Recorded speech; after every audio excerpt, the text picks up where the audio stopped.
Assalamualaikum warahmatullahi wabarakatuh. Assalamualaikum warahmatullahi wabarakatuh. Hamdan wa syukran lillah, amma ba'd. Halo semuanya, bagaimana kabarnya? Semoga kita semua dalam keadaan sehat walafiat, amin ya rabbal alamin. Oke, baiklah. Ini adalah pertemuan ketiga kita untuk mata kuliah ilmu tajwid. Pada pertemuan kali ini kita akan membahas tentang hukum nun sukun dan tanwin. Sebelum kita memulai materi ataupun perkuliahan pada hari ini, alangkah baiknya kita berdoa terlebih dahulu dengan membacakan Quran surah Al-Fatihah. Al-Fatihah. A'udzu billahi minasy syaithanir rajim. Bismillahirrahmanirrahim. Alhamdulillahi rabbil alamin. Ar-Rahmanir-Rahim. Maliki yaumiddin. Iyyaka na'budu wa iyyaka nasta'in. Ihdinas siratal mustaqim. Siratal ladzina an'amta 'alaihim ghairil maghdubi 'alaihim waladdallin. Amin. Baiklah, langsung saja kita mulai materi pada hari ini, yaitu tentang hukum nun sukun dan tanwin. Nun sukun adalah huruf nun yang ditandai seperti bisa dilihat di foto, nun di atasnya tanda sukun. Tanwin adalah suara nun sukun, bukan nun sukun, tetapi bunyi suara nun sukun yang terdapat di akhir kata benda atau disebut dengan ismun atau isim. Tanwin merupakan tanda harakat rangkap. Misalnya, suara an ditandai dengan fathah tain, suara in ditandai dengan kasrah tain, suara un ditandai dengan dhammah tain. Hukum nun sukun dan tanwin an, in, un ada 5 macam, yaitu yang pertama izhar halaqi, yang kedua idgham bi gunnah, yang ketiga idgham bila gunnah, yang keempat iqlab, yang kelima ikhfa. Yang pertama yaitu izhar halaqi. Izhar artinya menjelaskan.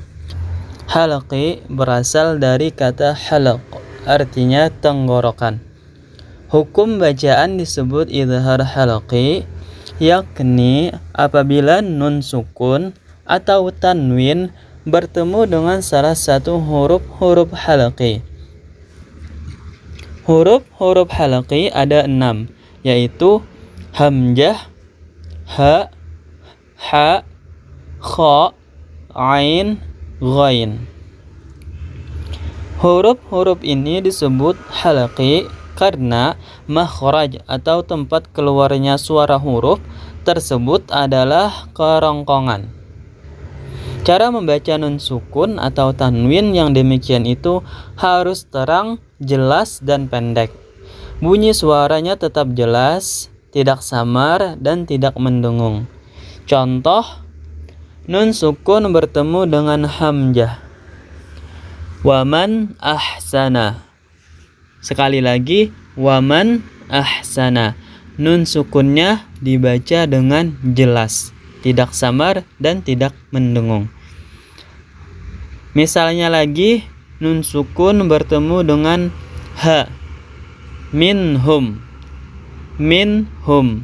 Nun sukunnya terbaca dengan jelas, tidak samar, dan tidak mendengung. Dan contoh yang lainnya seperti yang ada di foto bisa dilihat dan bisa dipraktekkan seperti itu. Selanjutnya yang kedua, idgham bi gunnah. Idgham artinya memasukkan atau mentasydidkan. Bi gunnah artinya dengan mendengung. Hukum bacaan disebut idgham bi gunnah, yakni Apabila nun sukun atau tanwin bertemu dengan salah satu huruf yang 4 ini, yaitu ya, nun, mim, waw. Cara membacanya, nun sukun atau tanwin itu dimasukkan menjadi satu dengan huruf sesudahnya atau ditasydidkan dengan mendengung. Contohnya, nun sukun bertemu dengan ya. Faman ya'mal. Tidak boleh dibaca faman ya'mal. Harus dibaca faman ya'mal. Nun sukunnya tidak terbaca, langsung saja ke huruf sesudah nun sukun yaitu ya, dan dibacanya secara tasydid atau ditasydidkan dan serta mendengung. Contoh yang lain, nun sukun bertemu dengan nun. Lan nasbira ala. Contoh yang lainnya lagi, nun sukun bertemu dengan mim. Mim mithlihi. Dan masih ada contoh-contoh yang lainnya seperti yang bisa kita lihat semua yang ada di foto. Silahkan sambil dipraktekkan masing-masing lah. Nah, di sini ada catatan. Katanya, akan tetapi apabila nun sukun atau tanwin bertemu dengan salah satu huruf yang 4 tersebut yang sudah saya sebutkan sebelumnya di dalam satu perkataan atau kalimat, maka bukanlah bacaan idgham atau tidak dibaca secara idgham dan tidak ditasydidkan, bahkan harus dibaca dengan terang dan jelas atau idhar. Hukum bacaannya disebut idhar wajib. Contoh, bunyanun harus dibaca bunyanun, tidak boleh buyanun. Kenapa? Karena nun sukun bertemu dengan ya dalam satu kata atau satu kalimat. Contoh lagi, qinwanun harus dibaca qinwanun, tidak boleh dibaca qiwanun. Kenapa? Karena nun sukun bertemu waw dalam satu kata atau dalam satu kalimat. Seperti itu. Kemudian hukum nun sukun dan tanwin yang ketiga yaitu idgham bila gunnah. Idgham artinya memasukkan atau mentasydidkan. Bila gunnah artinya dengan tidak mendengung. Nah, kalau yang sebelumnya itu adalah idgham bi gunnah. Bi gunnah artinya dengan mendengung. Kali ini bila gunnah artinya dengan tidak mendengung. Hukum bacaan disebut idgham bila gunnah, yakni apabila ada nun sukun atau tanwin bertemu dengan huruf lam atau huruf ra, maka disebut dengan idgham bila gunnah. Cara membacanya yaitu dengan mengidghamkan nun atau tanwin pada huruf lam atau ra, tetapi tanpa mendengung. Contohnya, nun sukun bertemu dengan huruf lam. Walakin la ya'lamun. Tidak boleh dibaca walakin la ya'lamun, tetapi walakin la ya'lamun. Nun sukunnya diidghamkan atau dimasukkan atau juga ditasydidkan ke huruf setelah nun sukun yaitu huruf lam, dan juga tanpa mendengung. Sekali lagi cara bacaannya adalah walakin la ya'lamun. Contoh yang kedua yaitu nun sukun bertemu huruf ra. Mir rabbihim. Tidak boleh dibaca min rabbihim, tetapi harus dibaca mir rabbihim. Nun sukunnya tidak terbaca, langsung saja dimasukkan ataupun ditasydidkan ke huruf setelah nun sukun yaitu huruf ra, dan membacanya tanpa mendengung. Nah, di bawahnya itu ada lagi contoh-contoh yang lain. Silahkan kalian praktekkan masing-masing lah. Lalu hukum nun sukun dan tanwin yang keempat yaitu inqalab. Inqalab artinya menukar atau mengganti. Hukum bacaan disebut inqalab apabila ada nun sukun atau tanwin bertemu dengan huruf ba.